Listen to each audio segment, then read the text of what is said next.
All Hit Radio.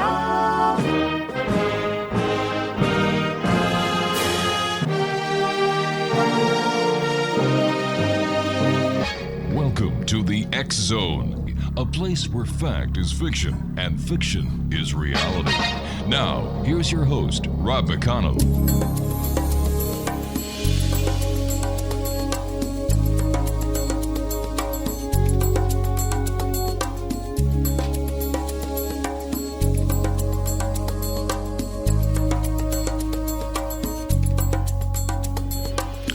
Welcome back, everyone. This is the X Zone. I am Rob McConnell. We're coming to you from our broadcast center in Hamilton, Ontario, Canada. Worldwide, toll free 800-610-7035.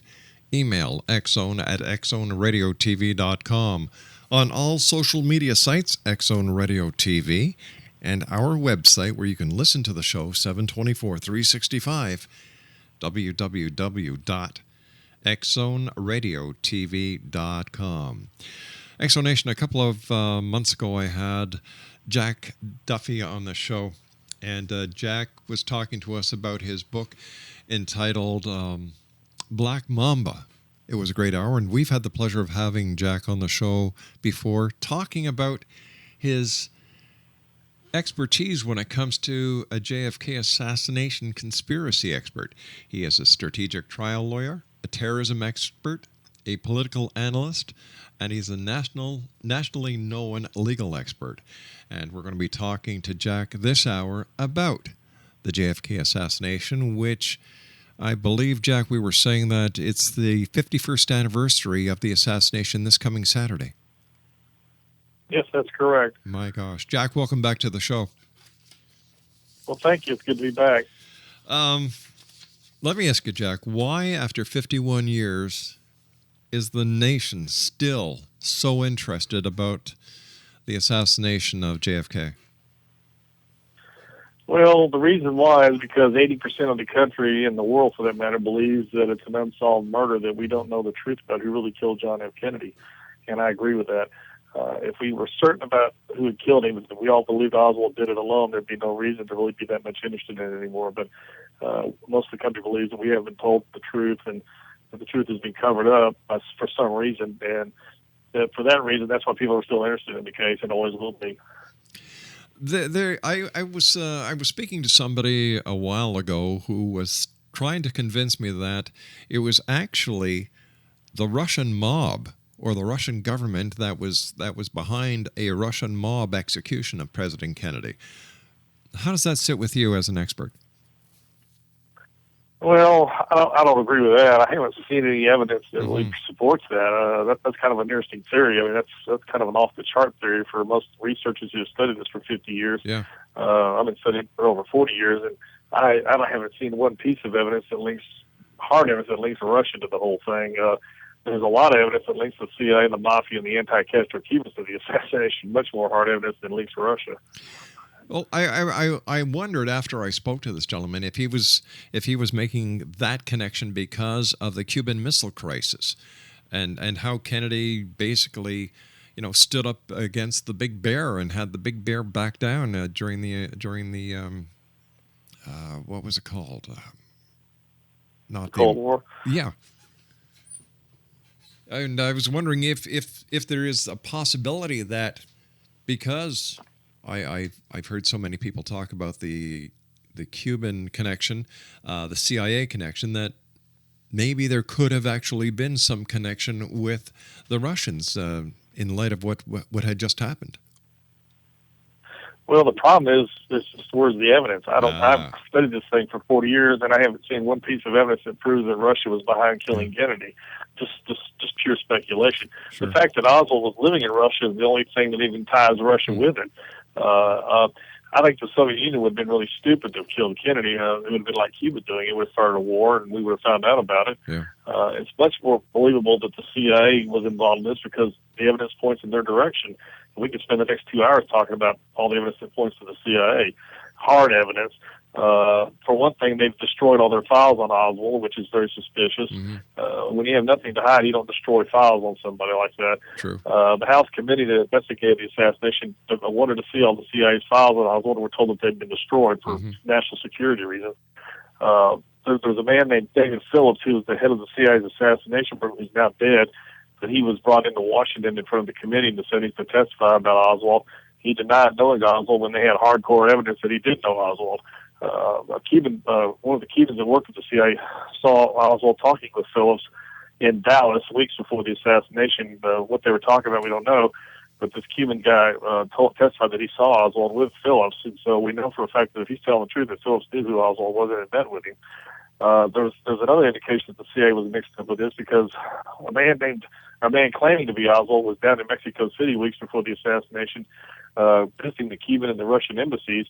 They photographed this man. The CIA actually photographed the man with their own cameras, and the man is not Oswald. Clearly not Oswald, somebody else. And this man was using Oswald's name in phone conversations. That's never been totally explained to this day about who this guy was and why he was impersonating Oswald. Jack, you and I have to take Jack, you and I have to take a 2-minute commercial break. Thanks very much for taking time out of your busy day to join us. Always great having you here on the show, Jack. Exonation, Jack Duffy is our special guest. He's the author of several books, but he's the author of The Man from 2063 and Black Mamba. His website, themanfrom2063.com, and we'll be back on the other side of this 2-minute commercial break. Don't go away.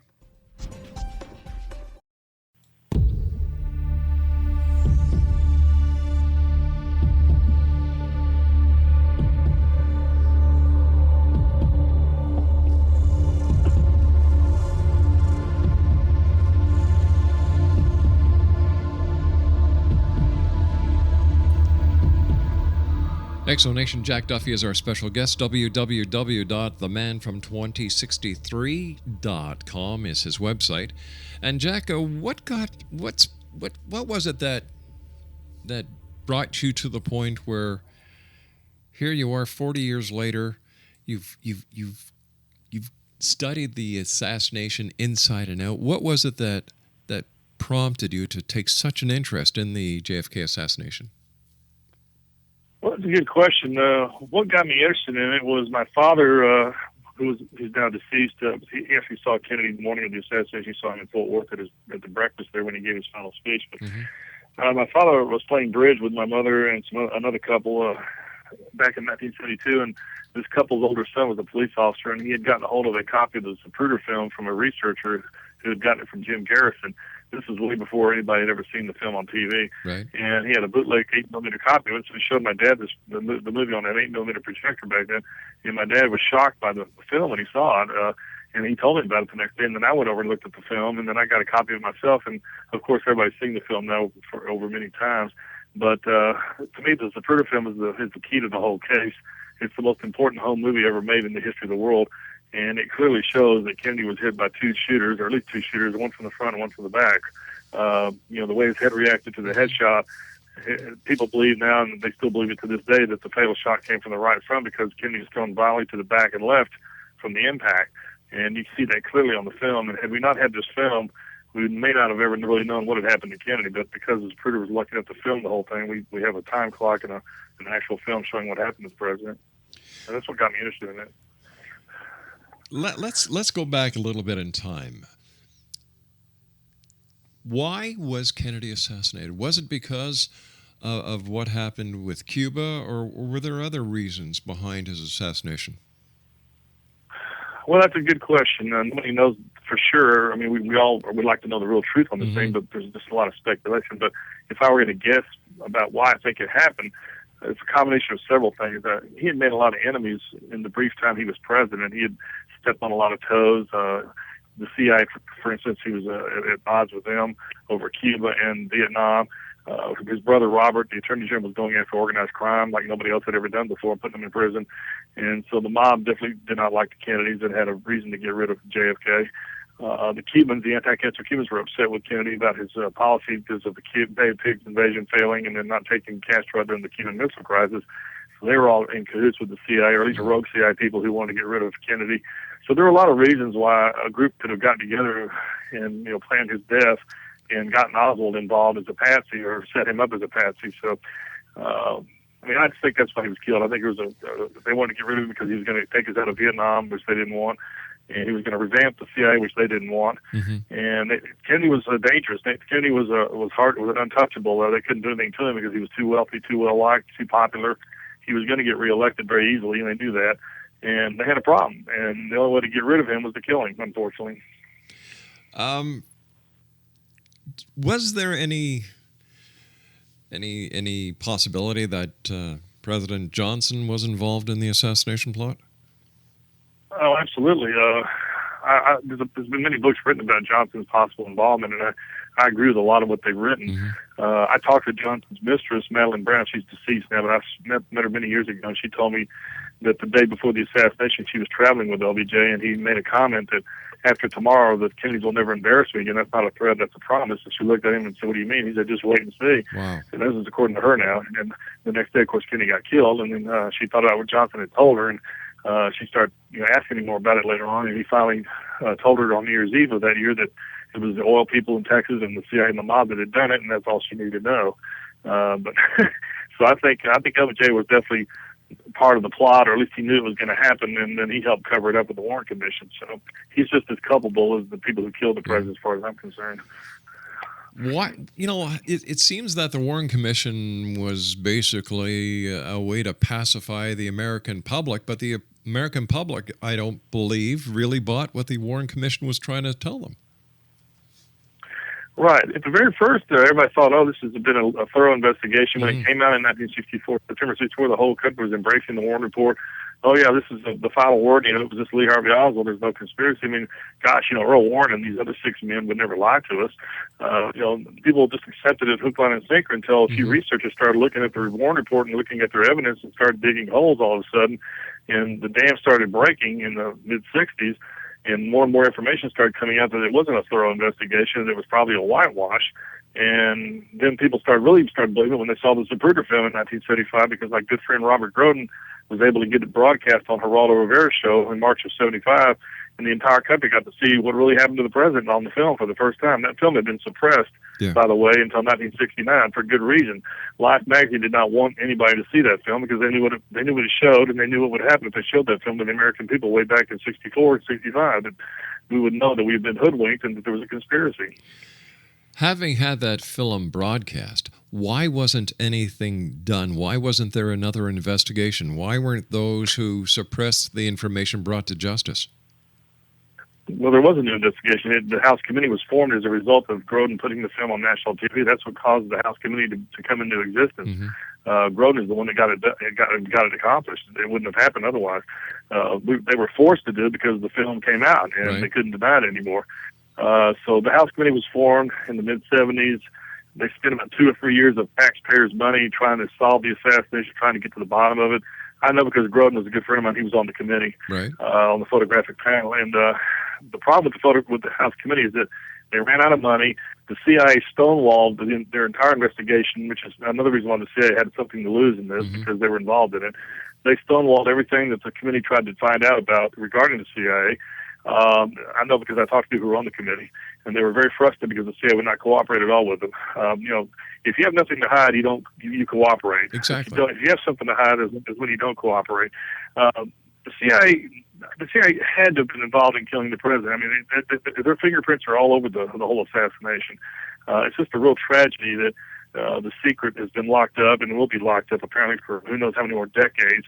But to answer your question, there was another investigation, and they finally came out and said, after acoustics evidence proved to a 99% probability that there were at least 4 shots fired, which meant there had to be more than one gunman. And when they proved that, they had to say there was another shooter. But then they were crazy enough to say, well, there was a shooter on the grassy knoll, because they couldn't deny it anymore. But they said, well, he missed the car. It was just Oswald firing from the rear that hit the president. Well, that's ridiculous. The shooter that fired from the front did not miss the car. He's the one that killed Kennedy. In your opinion, was Oswald a patsy? No, absolutely. There's so much evidence now that's come out that points to him, the impossibility of him being the assassin on the 6th floor. Number one, He was seen on the second floor by a lady named Carolyn Arnold, who worked in the depository. She saw Oswald eating lunch at 12:15, which is 15 minutes before the shooting took place. Plus, Oswald named 2 employees later on after he was arrested, 2 other employees that were down there with him. He would not have known who those people were had he not been down there. Right. At the same time that he was seen in the lunchroom outside in the plaza, 2 witnesses remember looking up and seeing a man in the 6th floor window with a high-powered rifle waiting on the motorcade. Now, this is at 12:15, which is 15 minutes. The reason why we know the time outside is because the Texas School Book Depository had a Hertz rent-a-car sign on top of the roof. It's not there anymore today, but Hertz took it down after the assassination, but at the time it was on the roof, and it flashed the temperature every few seconds, and witnesses remember looking up and seeing the time on the clock, and it was 12:15 when they saw this guy in the window with a gun, or a rifle, rather. So even if the times are off by a few minutes, Oswald can't be in the lunchroom and on the 6th floor at the same time. That's one alibi. The second reason is, had Oswald killed the president, he would have had to come down 4 flights of stairs because the elevators didn't work that day. There was only one to get up and down, that was through the stairs. 2 women who were on the staircase that we've tracked down over the years have come forward and said that they were coming down right as the shots finished, and Oswald did not pass them on the stairwell. So if Oswald was coming down to get away, he would have had to come down the stairs, and he would have passed or been seen on the stairwell by those women. He was not. He was seen in the lunchroom 90 seconds after the last shot went off with a Coke in his hand. He was not out of breath or nervous like he'd just killed the president, which is impossible if he'd just killed the president. He would have been out of breath and nervous. Third of all, a lady named Geraldine Reed, who came forward in the late 60s, and was Robert Groden, my good friend I talked about a while ago. He interviewed Geraldine Reed before she passed away, and she told him that what she was going to tell him was to remain secret until she died because she was scared for her life. She testified for the War Commission. They didn't want to hear what she had to say because what she had to say proved Oswald didn't kill the president. What she told Groden in the War Commission is that at the time the shots were being fired, Oswald was standing in her office getting change for a Coke. She said he was standing there when the shots were being fired because we heard the bang bang of the shots going off. So Oswald was standing with me. He couldn't have killed the president. He was with me getting change for a Coke. That's unbelievable. So she's telling the truth. Oswald could not have killed the president. So why was Oswald then targeted as the assassin? Because the people that killed the president had already selected him to be the fall guy. I mean, they had to have somebody take the blame for this. They couldn't just have nobody get caught. Somebody's going to have to get caught when the president gets killed. They're going to keep looking until they find somebody. Right. So Oswald was already selected ahead of time by the plotters to be their fall guy. I believe that. I'm convinced of that beyond all doubt. He was picked because of his background. He'd been in Russia. We have now evidence that the CIA sent him over to Russia, which came out recently. People that work for the CIA have come forward now and said that they know Oswald's on the payroll of the CIA, that the CIA recruited him and sent him to Russia to spy on the Soviet Union. So if that's true, then he was already on the CIA's payroll. He was already a CIA agent.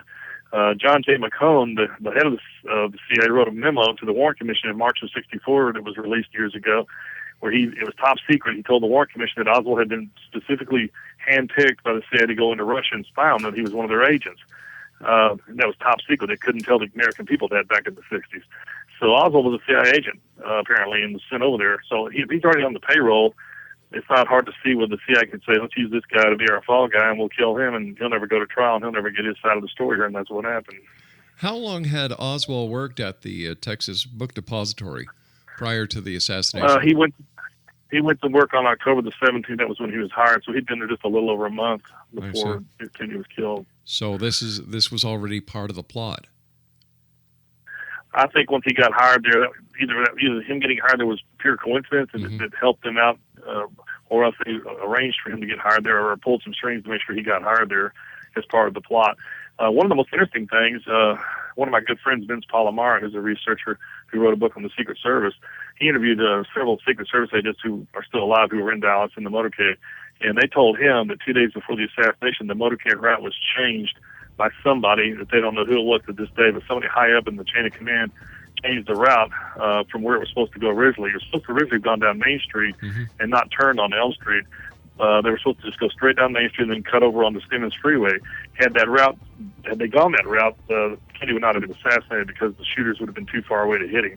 But they changed the route, or somebody changed the route, to where they made that turn onto Houston Street and then another turn onto Elm Street, which put Kennedy right in the line of fire from the grassy knoll in the book depository. Now, that's very suspicious why this motorcade route was changed. That's really, Jack, really amazing. Jack, we've got to take our news break. Please stand by. Jack Duffy is our guest. He is the author of The Man from 2063 and The Black Mamba, his website, www.themanfrom2063.com. Don't go away now.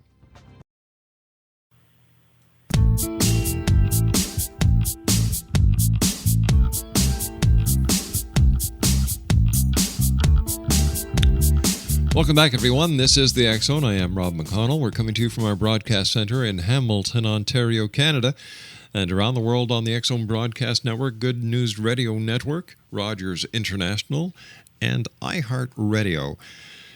1-800-610-7035 is worldwide toll-free. My email address is xzone@xzoneradiotv.com. On all social media sites, X Zone Radio TV, and you can listen to the show 724-365 at xzoneradiotv.com.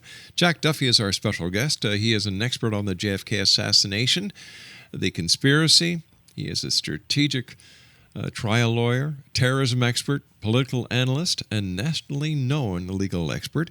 He's the author of The Man from 2063, and his new book is entitled Black Mamba. His website, www.themanfrom2063.com. Jack, you were talking about people looking up at the Hertz sign on the Texas Book Depository and seeing a man with a rifle. Did anybody report this to the police or to the Secret Service? Well, they told the Warren Commission later on that they didn't get alarmed by it because they thought it was a Secret Service or an FBI man up there with a rifle, not an assassin, which, you would think they would start questioning who's this guy up there with a gun. Yeah. But for some reason, they didn't think it was an assassin. They just thought it was some Secret Service or FBI guy, which is, amazing that they thought that. But that's why they didn't say anything or do anything. When it comes to evidence, Jack, as a trial lawyer, you have more experience in this than a lot of people who research the JFK assassination. When it comes to the medical evidence, how strong is it? Oh, it's powerful. I met and got to be good friends with two of the surgeons who personally worked on President Kennedy and tried to save his life on November 22nd at Parkland Hospital. One of them has passed away, but the other one is still alive today. But there were 24 doctors in total that tried to save President Kennedy in Dallas. And I've seen interviews with every one of them. Most of them have passed away, unfortunately, but there's still a handful left alive. But every doctor who was interviewed said the same thing. They said that the fatal shot that killed the president had come from the right front because they could see the back of the president's head completely blown out while he was on the operating table. Dr. Robert McClellan, who's still alive, is a good friend of mine, was standing over President Kennedy the whole time they worked on him. He said he had the best view of Kennedy's head wound of all the doctors. He looked at Kennedy's head for 30 minutes while they worked on him. He told me that there's no doubt in his mind that the bullet that killed him came from the right front because they could see where the entrance hole was on the right part of the upper part of the forehead where it hit him in the forehead, right at the top of the hairline, and the back of the head was completely blown out. There was a hole as big as your fist. They could put their fist into the hole. It was that big. So that's not an entrance wound in the rear of the head. That's an exit wound. If that's an exit wound, that means the shot came from the front, not from the rear, which means there was a shooter on the grassy knoll which killed the president. Wow. And, of course, looking at the Jupiter film, you can actually see the president's, the back of his head being blown out. Right. Yeah. What else is interesting is that at the time he's hit, a big piece of his skull goes on the trunk of the car, which would not have happened if the shot come from the rear. It would have gone to the front of the car, not to the trunk. His brain matter and blood went to the left and rear of the car, which is consistent with a shot from the right front, not from the rear.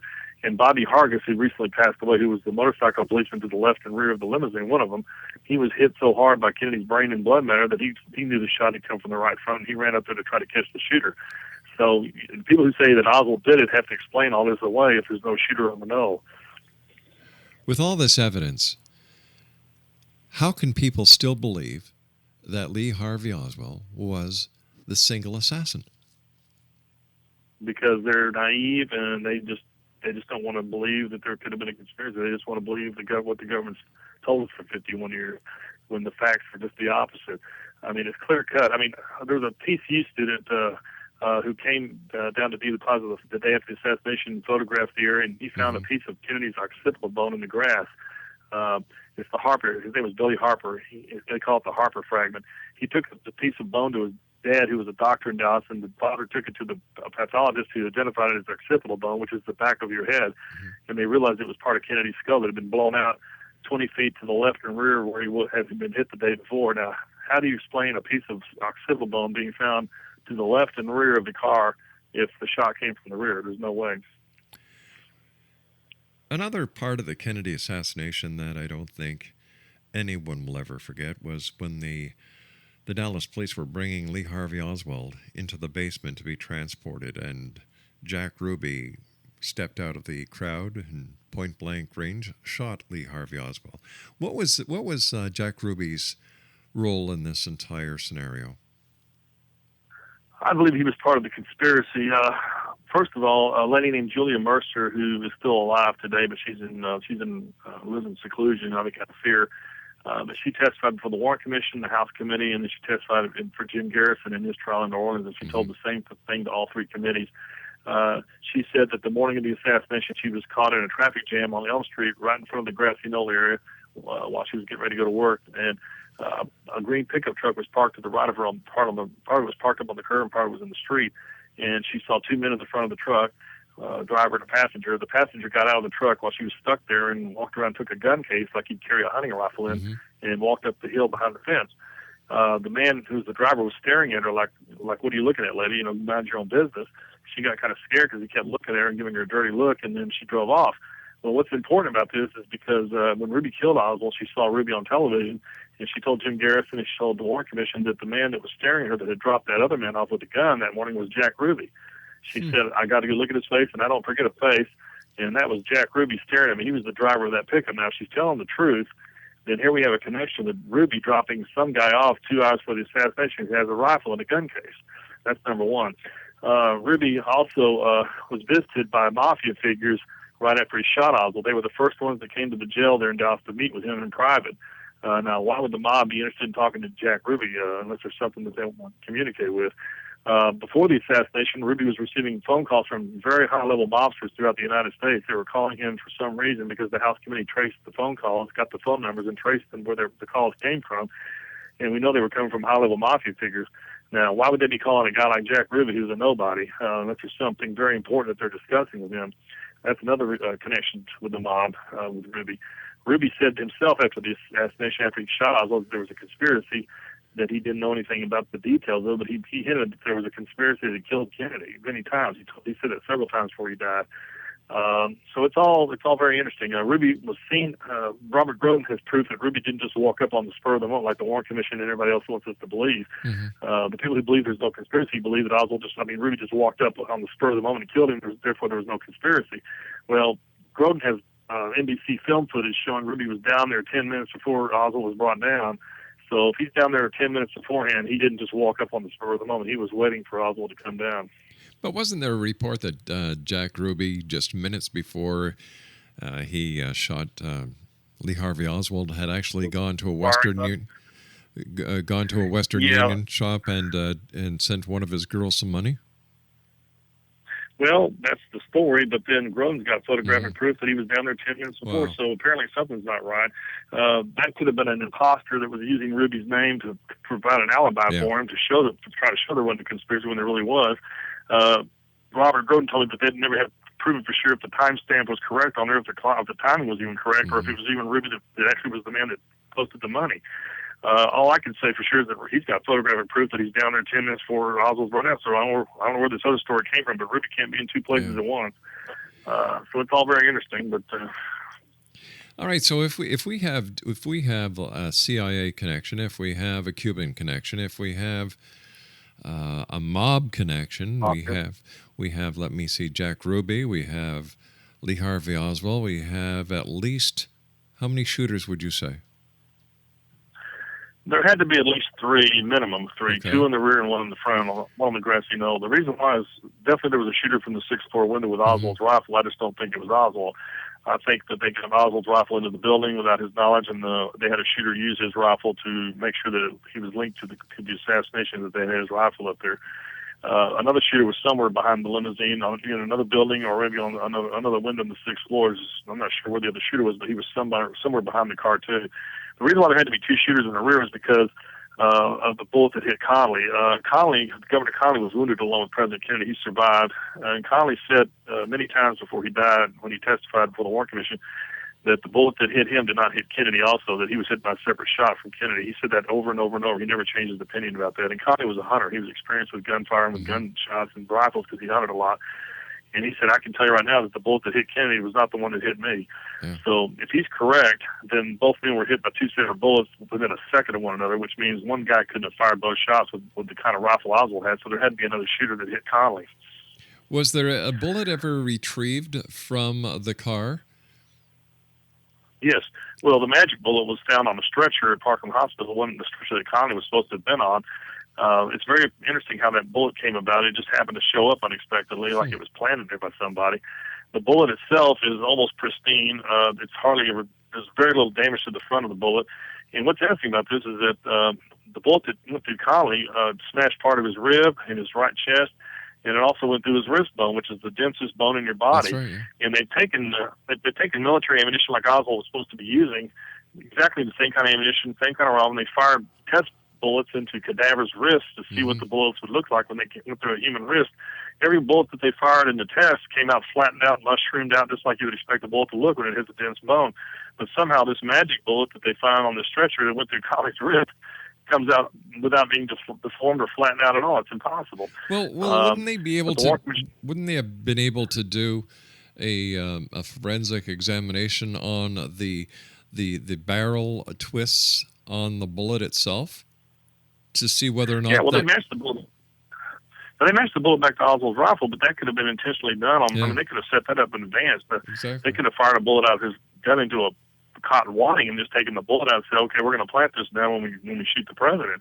So matching the bullet to Oswald's rifle doesn't prove anything. It just proves it came out of his rifle. It doesn't mean he shot the rifle or that he's the one that fired it. It also doesn't mean that it went through Conley's body either. Conley laughed at it when he saw the bullets, and I don't see how in the world a bullet like this could go through my body and look like this. The surgeons that did the work on Conley's chest, Robert Shaw, who was a military surgeon, he'd repaired people's bodies in World War II. He was an army surgeon. He prepared people who had been shot with high-powered military ammunition, and he said, "I know what military ammunition looks like when it hits bone. It gets flattened out." And he said the bullet that did this damage to Conley could not have been this bullet that they found on the stretcher. In my opinion, it's totally impossible. This is the doctor that did the surgery on Conley saying this. He also said that the angle of the bullet that went through Conley is not the same angle as the one that hit Kennedy. That's another reason why that single bullet theory is baloney. The doctors even disproved that. They measured the angle through Conley, and it doesn't even come close to be. It's a much steeper angle that goes through Conley than what hit Kennedy. So the whole thing just doesn't add up. The trajectory doesn't line up properly on the single bullet theory. The bullet that hit Kennedy went into his back a few inches from his neck, not in his neck, because they have the coat in the shirt, and we know where the bullet hole is because it's in his clothing. The autopsy pictures prove where the bullet hit him. We have pictures of his back where the bullet hit him, and it's not in the neck. The bullet went into his upper back, and that bullet, by the way, was never found at the autopsy. They never traced the wound from the back through the front to see if it went through his throat. That's another thing I wanted to bring up about the autopsy. They never did do a proper autopsy on President Kennedy. So there are a lot of things about this assassination that have caused all this controversy because they didn't do a proper examination. Let me ask you something. Bullet didn't go through, let me ask you something, Jack. If President Kennedy would have been assassinated today with the technology and the forensic abilities that law enforcement has at their disposal today, would they have been able to cover up the assassination? I don't think you could get away with it today. No. With all the technology we have. I think it'd be very hard to get away with it. Real hard. I mean, we have much better technology now. We have DNA, we have computers, we've got cell phones, you just got massive technology now. It'd be really hard to kill somebody and get away with it if there was a conspiracy. At least I think it would be. Yeah. So you were saying that there are more questionable aspects of the autopsy, that there was no autopsy performed? Well, there was an autopsy done. It just wasn't done properly. The doctors who did the autopsy, number one, were not forensic pathologists. Only one of them was, Colonel Fink was, but the other two were not forensic pathologists. Forensic pathologists are the ones that they're experts at gunshot wounds. They're the ones that come in and do autopsies on homicide victims, suicide victims. Right. They're specially trained for gunshot wounds. These two of the three doctors were not trained in gunshot autopsies, yet they're doing the most important autopsy on the most important murder case in the history of this country, and they are not trained to do it right. That's number one. The military was controlling the autopsy because they had it at Bethesda Naval Hospital. The autopsy should have been done in Dallas, number one. Of course. Because that's where the murder took place. And at the time, it was not a federal crime to kill the president like it is today. So Texas had jurisdiction over Kennedy's body, not the federal government. And Dr. Earl Rose, who was the best forensic pathologist, one of the best in the country, was in Dallas, and he would have done the autopsy on President Kennedy had they let him do it. But the Secret Service would not let him do it. They took the body out against the Dallas authorities' wishes and took Kennedy back to Washington when they did the autopsy up there. That's another reason why I believe it was a conspiracy, because had the autopsy been done in Dallas, the truth would have come out. So that's why there was that struggle as Secret Service wanted to take the body back, and Parkland, why wasn't the jurisdiction maintained in Texas? Did the Secret Service actually have the authority to remove the body? Well, what happened was Dr. McClellan told me what happened, because he was standing there and he saw what happened. He told me that Dr. Rose blocked their path when they were wheeling Kennedy's casket out of the hospital and said, "You can't take his body out here until I do an autopsy, because the law says I have to do it here." And Dr. McClellan said the Secret Service agents pulled their guns out and said, "Move out of the way. We're taking the body. We don't care who you are. And, you're not doing any autopsy here. We're taking the body to Washington." They physically moved him out of the way, forcibly moved him out of the way, and took the body out by force. That's hard to believe, but that's what happened. Yeah. All right, Jack, stand by. You and I have to take our final break for this hour. Exo Nation, Jack Duffy is our special guest. He's the author of The Man from 2063, and his new book is entitled Black Mamba. Jack's website is www.themanfrom2063.com, and Jack and I will be back on the other side of this commercial break as we wrap up this hour here in the X Zone from our broadcast center in Hamilton, Ontario, Canada. Once again, you can listen to the X Zone 724-365 simply by going to www.xzoneradiotv.com. That's www.xzoneradiotv.com. And don't forget to visit the all-new e-bookcase at www.wikipublishinghouse.com. That's www.wikipublishinghouse.com. We'll be back on the other side of this break. Don't go away.